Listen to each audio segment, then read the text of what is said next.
Well, good afternoon, everyone. Welcome to today's Igniting the Inclusive Workforce session. My name is Todd Herman. I lead development for Bobby Dodd Institute, and we're so thrilled to have you here today and privileged to be bringing you this session that is all about building a resume and interviewing 101. As you can see, we have three speakers lined up for you today that'll be sharing their expertise and experience. So I'll go ahead and introduce them in just a bit, but I wanted to really start by thanking our sponsors and supporters. This is, I believe, our 8th session, and we're just so thrilled by the support that we've been given in order to bring you these virtual seminars. So thank you to Atlanta Foundation, Disability Inn of Greater Atlanta, Georgia Tech's Excel program, and Georgia Tech's Institute for Leadership and Social Impact. So today, as I said, we have three speakers who are going to be leading the session. First, I'll introduce Jason Lammers. So Jason is an industrial automation sales manager for Grenzebach Corporation. And Grenzebach is actually one of the top 10 manufacturers of conveying and handling equipment in the world. And Jason has been a hiring manager for a total of 8 years and reviewed thousands of resumes and is a trusted resource to friends outside of his professional world in terms of being a person that has a considerable amount of expertise in resume writing. He's also passionate about the work that BDI does as far as helping people with disabilities attain gainful employment. And that is based on a lot of things, but one is personal experience in that he has two sons who are on the autism spectrum and have intellectual disabilities. So thank you so much, Jason, for joining us today. And also, you're going to hear from later on is Tara Heaton. So Tara is the founder of Endpoint Communication, and she founded this company based on her years of neuroscience research and her over 2 decades of sales and management experience. And really the company is focused on supporting purpose-driven leaders, speakers, salespeople who are looking to improve their ability to influence their teams. So very interesting. Tara also has a personal experience that is helping to bring her to us today, and that her daughter was struck by a rare virus in 2005. And so that really catapulted Tara into lifelong study of the brain as it relates to memory, human behavior, habit, and function. And I think you'll find that her insights and what she shares today from her expertise will be quite valuable. And then we have Jalen Macklin, who is going to be joining us and sharing his personal experience of what he had to do to prepare for his employment and entering the workforce. But Jalen has spent the last 6 months at Public Supermarkets and has a wide interest in the world of basketball, both playing it and being a very dedicated fan. So we're thrilled to have them all join us today. And first thing I'd like to do is turn things over to Jason to get us started. So Jason, take it away. Thanks for the introduction, Todd. Today, I want to take you guys through the basics of resume writing, best practices, what's current, what to include, what maybe you should leave out. So what is a resume anyway? It's a highly structured, easily read story of how you provide value to a prospective employer. It's a summary. It doesn't need to include all of your professional history, skills, and details, just the highlights. And usually you want to keep it relevant to the position you're applying for. There's a basic level of things that you want to keep in your resume, but really what you're trying to present is anything that ties you as a person to the value that you're offering as a prospective employee. But make sure, once again, keep it relevant to the position you're going after. You don't want to talk about how you're a great motorcycle rider and a daredevil if you're applying for a position as an underwriter for life insurance. Don't include hobbies unless they're specifically relevant in terms of skills or something directly related to the job you're applying for. If you're going after a gaming store employment, perfectly acceptable to admit that you're a World of Warcraft fanatic, not so much if you want to be a file clerk. Also, keep in mind there's a lot of outdated resume standards that can be difficult to avoid, especially if you're getting your advice from somebody who hasn't applied for a job anytime recently. Some of these include not including your home address on your resume anymore. It's sufficient just to list city and state or nearest metro area. Drop out the objective statements. These are no longer relevant. Everyone who's going to review your resume, from the hiring manager to the guy sweeping the floor down the hall, knows that your objective on a resume is to land a job. It's no longer necessary to keep this section in your resume, and it's been replaced by what's called a summary. I'll get into more of that later. Heavy blocks of text will cause anxiety for a resume reviewer. They may have over 200 candidates to get through for a single job. You have 10 to 15 seconds to make your impression with your resume. A half-page block of text in the middle of your resume is going to make that impression dread. Personal references should also be left off the resume. Wait until these are specifically requested in the interview process or in the job hiring process before you provide them. Protect your friends and your colleagues' privacy until these things are asked for. While I'm on this subject, drop the line that says references are available upon request. Everybody knows that your references are going to be available upon request. All this does is waste the reviewer's time and precious space on your resume. One more thing to consider is there's a lot of advice out there that says resumes should be written for each and every job that you apply for. I don't necessarily subscribe to this, but you do need to make sure that the title, summary, and skills section of your resume are relevant to what you're going after. Some things to keep in mind about resume formatting is that it should be clean and simple and professional. No fancy fonts. Keep it to Arial or Calibri. These fonts are made specifically to be easy to read on a screen, which is most likely where your resume is going to be reviewed.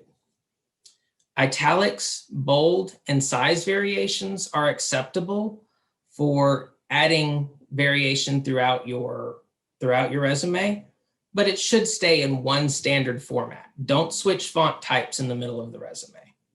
Also, keep it to blue and black ink. Multicolored names and multicolored sections of your resume are not something that someone who's going to be reviewing it, either a hiring manager or a recruiter, really wants to see. It's generally considered best practice to follow a pyramid structure. And what that is the most important information on your resume should be included at the top.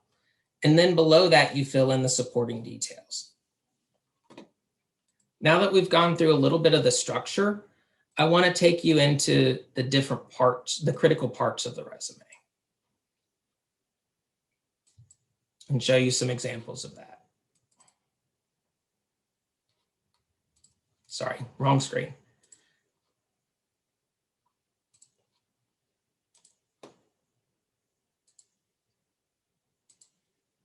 So the critical parts of your resume is going to be your contact information, title or introduction, your summary, skills, experience, education, and awards and achievements, which isn't necessarily to be a separate section of your resume, but it can be nice to add.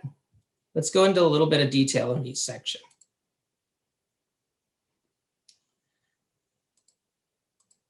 For your contact information, oh, sorry, it's going too fast.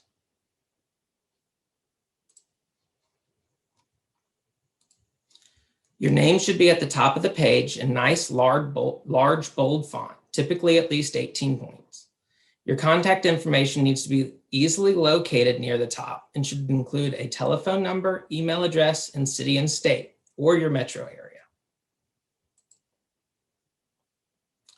The title should do two things. One, it should be customized to the position you're submitting a resume for, and two, it should be eye-catching. If you can honestly say you're an award-winning service professional, this is the place to say it. Just make sure you back it up elsewhere in the resume.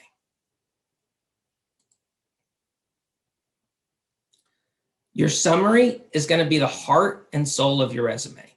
This is the central statement of value to your prospective employer. This brief section is where you lay out why they should hire you over anyone else who's applied for the job. Like the title section, this should speak directly to the position you want to be considered for, as it's your argument for deserving the job. Everything else you list after this is going to be supporting evidence. I'm a firm believer that you should absolutely have a skills section that lists hard and soft skills. Even years of experience in a field mean little if you haven't developed a set of marketable abilities to show for it. This section is also easy to tailor because you can and should list any applicable skills that are specifically mentioned in the job posting. In fact, it's sometimes necessary to do this to get your resume through screening software and into the hands of an actual person. I would only caution that you not address basic proficiencies in this section unless they are mentioned in the job description. If you're being considered for an office job, it's going to be assumed that you have at least a basic grasp of Microsoft Word. The experience section is where the most common outdated practice in resume writing appears today. Many people will simply list the tasks that applied to a previous or current title. While it's important to communicate what you did in a previous role, it's far more impactful to communicate what you achieved. Let's say you're working for a manufacturing facility and you contributed to a significant accident-free period by keeping your area clean and organized. This is the place to brag about it. Also, it's perfectly valid to include experience that wasn't strictly speaking related to employment. If you're applying for a janitorial position, the summer you spent cleaning floors, cleaning windows, and sweeping floors at the YMCA, that counts as something you want to keep on your resume.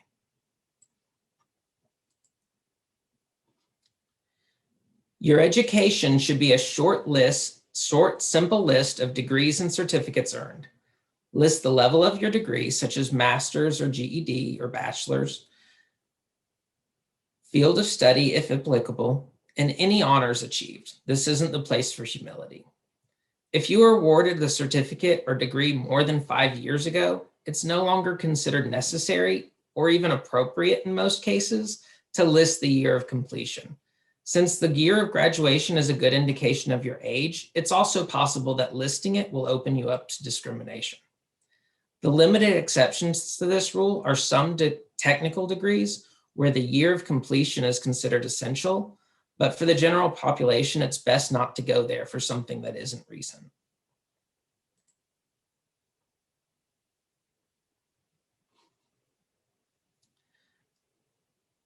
An awards and achievements section can be a nice place to highlight successes discussed in other areas of your resume. It's not strictly speaking necessary to list this separately, as you can certainly work specific achievements into other parts of your resume, but it can be a nice addition and a quick reminder to the hiring manager of what sets you apart as a candidate.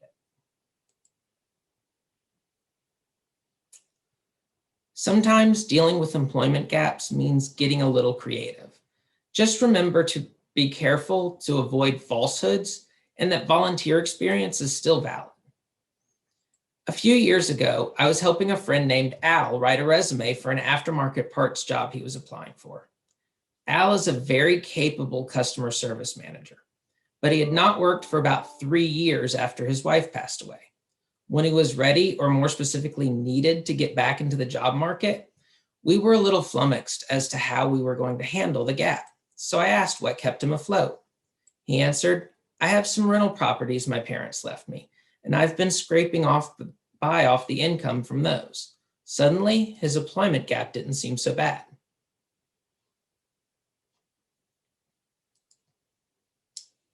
If you have anything else that you'd like to help with when it comes to resume writing, feel free to reach out to me.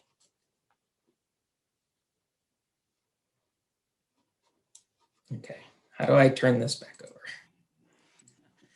Thank you so much, Jason. Appreciate it.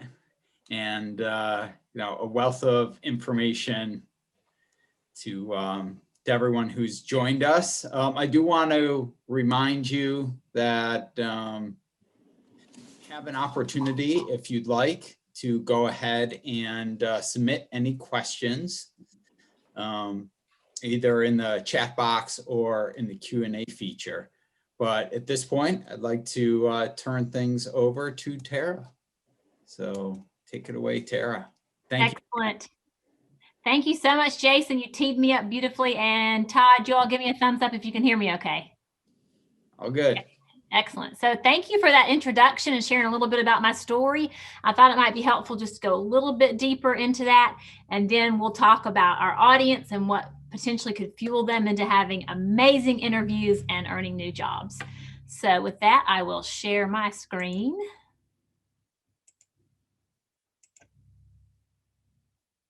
You should see On Point Communication Interviewing 101. Excellent, excellent. So just as Todd shared, I have a lifelong career history of sales and sales management, sales training. But I do want to talk about what helped me to develop this Talk to the Brain platform. And then we're going to talk about each of you and how this applies to your world today, especially in search for a new career or a new job. And sometimes it won't skip over.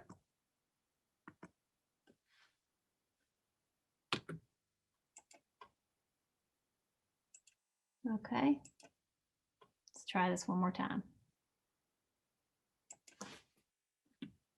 Oh, sorry, you all. It's working just fine. Tara, while you're clicking and getting to the slide, we did have a question come in. Great. We'll have Jason, this is actually pertaining to resume writing.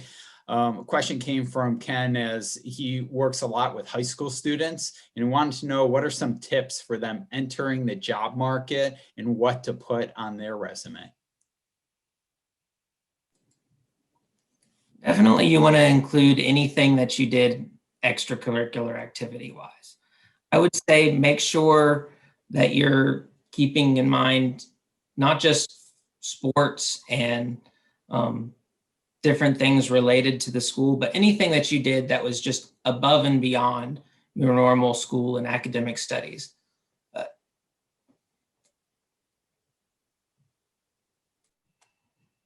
Great, thanks, Jason. Tara? Thank you, Jason. All right, let's try again. Here is the picture of the Talk to the Brain platform. And just as Todd was sharing with you all, throughout a career of sales training, presenting, communicating, my daughter was struck with a virus, and that virus traveled to her brain and caused her to have encephalitis, which then caused her to have epilepsy, which today she's 28 and she still has epilepsy. And so the relevance here today is really twofold, but the moment when this started to fuel my passion in many, many more ways than one, it was about a year into this journey when we were sitting with a neurologist at Emory Clinic in Atlanta. And I asked Dr. Weissman, I said, can we please take Caroline off these seizure medications? My once vivacious, social motivated daughter just sat there staring down at an untied tennis shoe. And Dr. Weissman said no, because with every one of her seizures, they travel across the part of her brain called the hippocampus. And that's where we have the capacity to remember and to manage emotions and to learn. And so with each seizure, as years have gone by, they have certainly done exactly what Dr. Weissman was afraid of. They have significantly damaged her brain. So just like any mom would have, I was her warrior. And I charged into the study of the brain, searched this country over looking for answers, ways to stop the seizures and help her to continue to learn and to grow. And that's what really sparked my, quite honestly, love affair with neuroscience. And today I see Caroline's journey. And there she is. The middle picture is right before she got struck with the virus. And on the right, that is her today. This, I will never tell this story without making her a big part of it, because her suffering, I make sure that it means something for other people. So I teach all that I teach in the name of bringing honor to her suffering. So with that, we are going to shift a little bit and talk to the brain and how it relates to going into an interview and delivering exactly what we need to get the job of our choice. One of the things that I have learned about the brain is that, especially in today's world, our brain is overtaxed. We are trying to manage too many things. There's a lot of stress on the brain, and you might imagine why that is. And the big reason certainly is technology. We are constantly either multitasking or we're using technology to simply distract ourselves from being focused. So with that, I like to always offer acronyms. The brain can hold on to acronyms. So today's acronym is QUEST. And if you can remember QUEST, you will be able to take strong tips from this presentation and apply them to your interviewing experiences from here on out. So just in your quest for a new job or career, remember these 5 tips. Let's start with the Q, questions. It is our nature to go into an interview, sit down, and simply answer questions. I want to encourage you to come prepared with other questions that you ask. Now, the type of questions are important, because we tend to, when someone says, okay, now do you have any questions? We tend to want to ask questions that will serve our purpose. Like, is there a vacation plan? Are there benefits? What will my hours be? Those aren't the type of questions that we want to lead with. We want to ask questions that are relevant to us gaining the job, and save those questions for another conversation. So for example, what is the ideal candidate? What are some examples of why these traits are important in your company?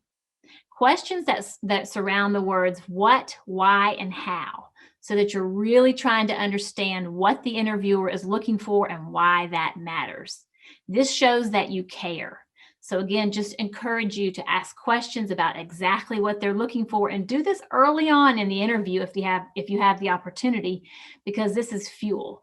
Now, you may be thinking, well, if we read the job description, we know what they're looking for. And that is absolutely accurate. If you already know what they're looking for, then restate that. Tell me about these ideal characteristics. Why are these important to you? But your goal is to build a conversation around what matters to them. So ask questions about the ideal candidate. That's tip number 1. The second tip is to understand. Make sure and do your homework, prepare. And today, because of technology, that is easier than ever before. Research the company. You will wow the person who's interviewing you if you come in and know about the company values, if you know about the company mission, and all that is readily available on the internet. So go to the company's website, learn a little bit about what makes the company tick. What is especially admirable is if you go to what is usually called an about page and you look into the history or the story of the company. And if you reference that story, it will certainly help you to stand out in a pool of other people that are interviewing for this job. It's also important, if you can, and again, the internet lets us do this, go to LinkedIn and find out a little bit about the person that's interviewing you. Find out maybe about their hobbies or their job history and reference that. That shows that you care. So that's tip number 2. Make sure that you understand about the company, and if you can, even the person that's interviewing you. Okay, here's a really important one, examples. We have a tendency when we communicate to tell people what we're made of. So for example, I might want to say to you all, I'm a sincere person and I can be trusted. Well, guess what? Anyone can say that. The most powerful way to share our value and our traits is to share little short stories, not long journeys, little short stories or examples. So tip number 3 is to use examples. And I'll give you, just to get your thoughts flowing around this, I'll give you a few examples of my own. So for example, if you want to share that you're a detail-oriented person, rather than just saying, I'm detail-oriented, say, as a matter of fact, my family always comes to me to help organize closets, drawers. Whenever something needs to be organized, my family comes to me. So rather than telling someone that you're detailed and organized, you just proved it to them with an example from your life. If you want to prove that you're dependable, offer up an example that really proves the fact that you are dependable. Maybe you had to be somewhere and you didn't have transportation, so you had to sit for an hour and a half and wait at an empty community center, waiting because you gave somebody your word that you would be there on time. Again, use examples of things that prove exactly who you are and what makes you special. All right, let's go to tip number 4, shorten. This is a big one. I share this with folks even in C-suite level workshops. Shorten, shorten, shorten your message. And here's why this is important. You see the young gal, she's swinging at the piñata. We all have the tendency, with all of our passion and all of our ideas, to continue to offer more ideas and more ideas and more ideas and more examples. We want to condense this down into a short message that people can remember. So after you give quick examples of what makes you special, reinforce those messages with clear, confident, simple statements that people will remember. I am a dependable person. I am a detailed person. Prove it with a little example and then shorten your message. What not to do, continue to dilute the message or water it down by continuing to talk. Just take a deep breath and either offer up another question or wait for another question to be asked of you. So again, I encourage you, shorten your messaging and don't be afraid to have a simple pause. That's when people will really be able to understand and be able to process what you're saying. All right, the last tip of today is to share the benefits of your truth. Now, I want to explain what I mean by this because this is a really important one. We have a tendency to hide from facts that we think might not be ideal for the job. Here is a great example of that. What if you're out there interviewing for your very first job?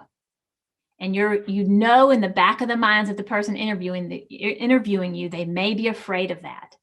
So even if they don't bring it up, you want to highlight what makes the fact that this is your first job very special. You will be the most enthusiastic, most dedicated employee they've ever seen. You've waited a long time for your first job. And quite honestly, they're lucky enough to have you. So don't hide from your truth. Highlight them and show the benefits. I'll give another example. I'll lean on transportation again. If maybe somebody's concerned about the fact that you don't have your own transportation, share some examples of how you use that to your advantage, that you always show up early with a book in hand, something to study, something to read so that you're prepared. And that would never be a concern.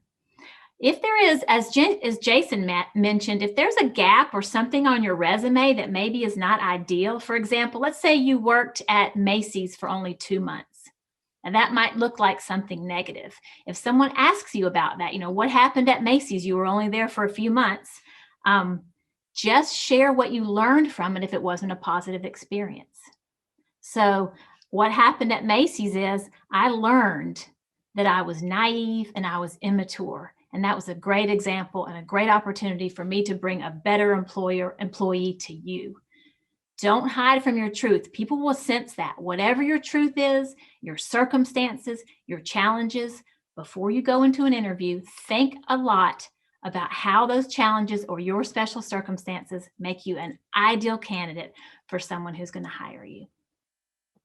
So as the brain needs, typically we need a little review. So I'll go back over this one more time. Here's the 5 tips, QUEST. Questions. Question, make sure that you ask questions not about your needs, but about what they're looking for. Question the interviewer about things that are important to them first. Number 2, understand. Make sure that you understand their company and the interviewer to the best of your ability. Go online, do your research, know about the mission, the vision, the values, anything you can learn, and share that. You will wow the interviewer, and that will set you apart. Number 3 is examples. Examples are little short stories that prove that you are who you say you are. Anybody can talk the talk. When you share an example in your life that proves who you are, that shows that you really will walk the walk. So use examples. Number 4, don't go on and on and on and on. Shorten and own your words. My favorite sales manager in the history of my career said something to me many, many years ago when I really did the worst job of a presentation. He said, "Tara, say it like you mean it or don't say it at all." I have never forgotten that, and it has served me well my whole career. So shorten your statement and own it. And most importantly, I think, is the 5th one is truthful. Be truthful about your journey, your challenges, and take pride in them. Because in my experience, each of us is extraordinary. And it's not despite what we've been through, it's because of what we've been through. So celebrate your challenges and share them and show your interviewer exactly how that will benefit you. So I've given you all today just a very short snippet of some Talk to the Brain tips.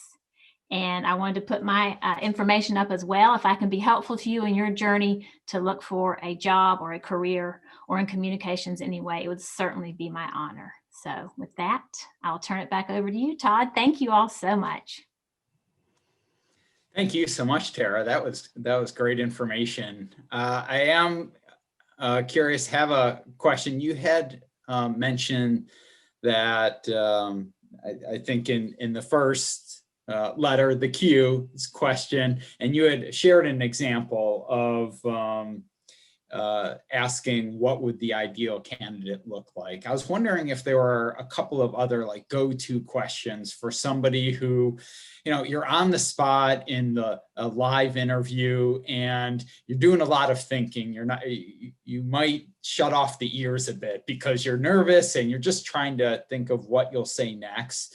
So when somebody asks, well, what questions do you have for me? What are some other maybe go-to ones, immediate in the arsenal that people could pull out, even if, they had shut off from listening a bit during the interview process? Exactly. That's a great question. And I never, ever want to minimize the value of humor. And what I mean by that is relax a little bit. Let them see the real you. And maybe rather than asking what's the ideal candidate, because maybe that's been covered, and like you said, you were nervous, say, can you tell me a time when you hired somebody who was not a good fit? Tell me about that. I would like to certainly make sure that I'm avoiding those pitfalls. So make it about the person. Anything about how, why, not yes, no questions. Like, do you think I'm a good fit? But maybe something like, could you imagine me as part of your team? Tell me about how, get someone to elaborate. Yes, no questions could tend to just stop at yes and no. So how, why, those type of questions. Mm-hmm. Thank you, Tara. And you had mentioned shortening the message. And I know that when it comes to resume writing these days, because they're digital and not necessarily you're handing over a manual copy of your resume in a lot of circumstances, especially when we're delivering our messages virtually more than face-to-face as of late. I'm wondering, Jason, what tips do you have for people to shorten maybe their messages if they've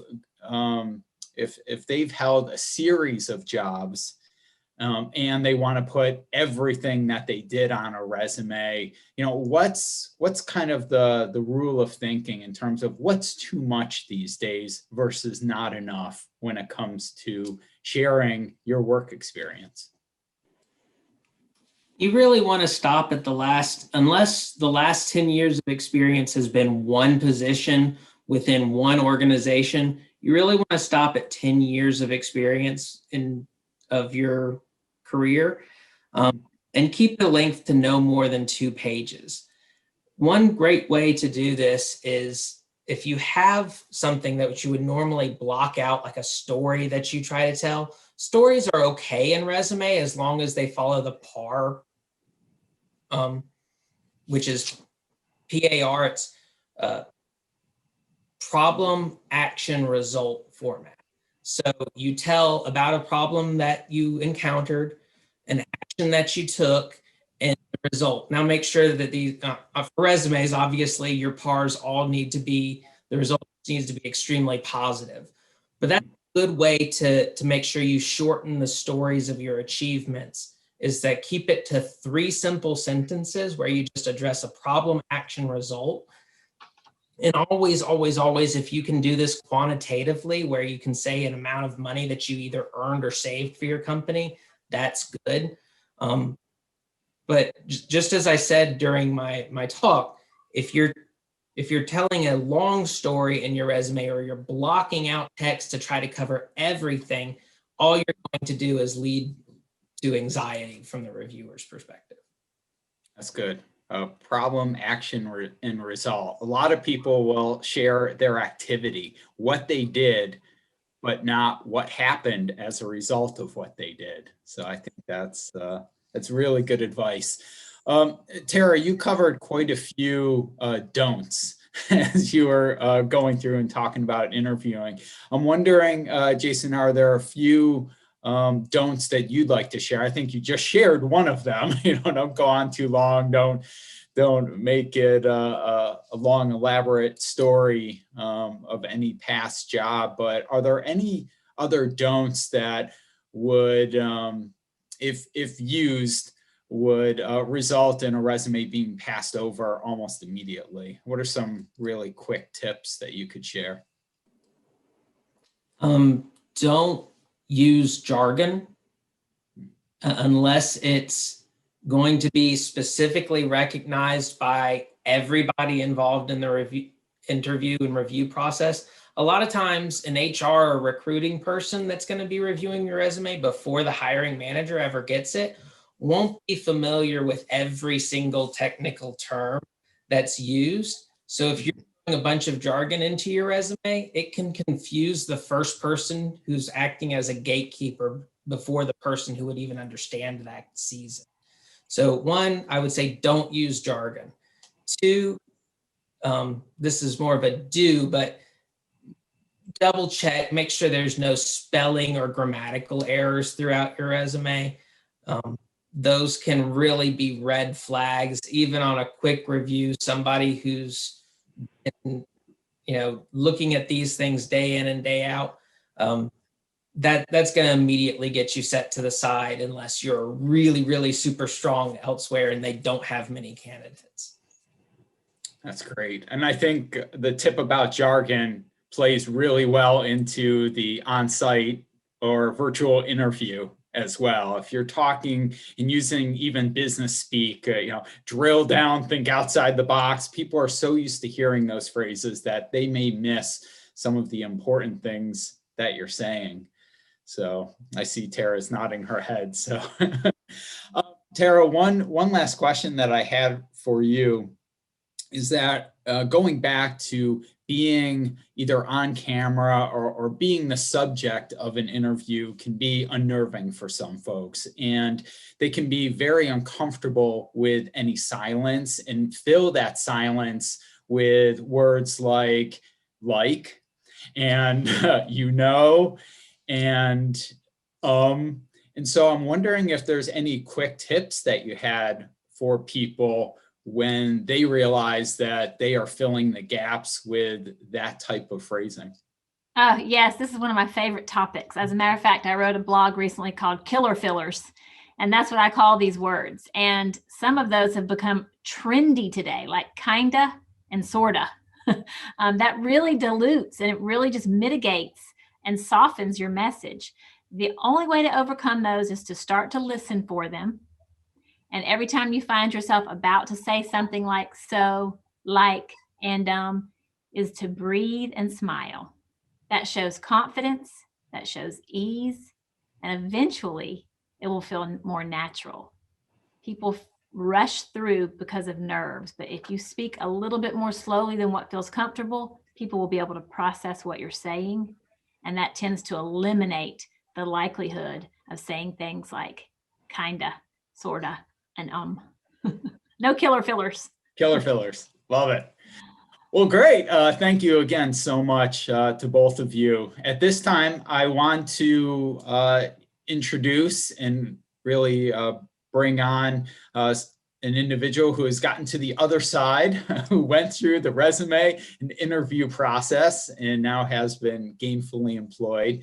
So I wanted to have Jalen share his experiences for all of you. And Jalen, you could say there we go. He's off mute. I know that probably what Jason and Tara said really resonated with you. And especially on the interview standpoint, because I know that where you are currently employed is that first job for you. And so I'm curious, how did you prepare for the interview with Publix? Well,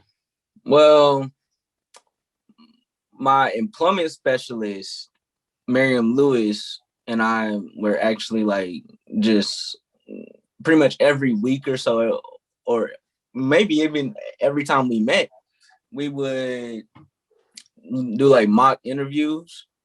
And she would ask me like a series of questions, maybe 3, sometimes maybe 4 or 5 questions at that moment that we were doing the mock interview to, just to prepare me, for the position I have now. So, yeah. That's great. Do you remember any of the specific questions that you and Miriam practiced? I know maybe 2 or like 1 or 2 questions that I can think of right now. Like one of them was why do you think, or why would you like to have this job, something like that. And then another question was, what's your motivation for having, or for wanting this job rather? Great. And I think along the lines of what Tara had said earlier in terms of who would be the ideal candidate, almost thinking in preparation of, what qualities would I bring to the job? What things could I bring that would really benefit Publix would be, another question that I could see practicing. Yeah. Maybe a few viewers, Jalen, that are thinking about re-entering the workforce. And so I'm curious, is there any advice that you would give to someone who is in that position, who might be hesitant, but certainly wants a place of employment and is interested in it? What would you share with them? One thing I would share is just, if you get the job, or I don't even want to say if you get the job, but if you're thinking about, working or even working at Publix, go into the interview, be confident, just like we were talking about earlier, be confident. Don't, what's it called? Like, don't be like terrified, scared, whatever. Don't be nervous. Do what I did, do mock interviews to prepare yourself before that day comes. And once you get into the interview, you'll be ready, and you just might score the job and be good. Great stuff. Thank you so much, Jalen. Thank you again, Jason and Tara, for your insights, your expertise. Thank you for answering our questions as well. I wanted to let everybody know that we're continuing not only to have virtual sessions for the next few months, but we also are preparing for a live event. And right now it's scheduled for October 19th at City of Refuge. It's almost a full day event. As of this point, we are still working on what it will look like in terms of on-site and maybe a virtual event as well. Just monitoring the amount of cases for COVID and the vaccination rates and all of that. But we are moving forward with plans, and we're looking forward to a full day of activities focusing on employment as well as self-advocacy. So mark your calendars, please register for that. And everybody who attended this session will have the opportunity to register for that event. And we're continuing, as I said before, our virtual sessions. So the next one is April 7th. It's all about etiquette tips. And there will be more information forthcoming regarding that, but we have 3 wonderful presenters. And so we're excited for that opportunity. And all of our sessions that have been recorded up to this point, I think there have been 7 of them, they can be found on BDI's YouTube channel. So just go to YouTube and type in BDI and you'll find them. And we will also be sharing this one on YouTube in the coming weeks. But in the interim, feel free to connect with us via any of our social channels. And until April 7th, I wish you all great health, safety, and continued success. And thank you again for joining us for the Igniting the Inclusive Workforce session. Have a great afternoon, everyone. Bye-bye. Thank you.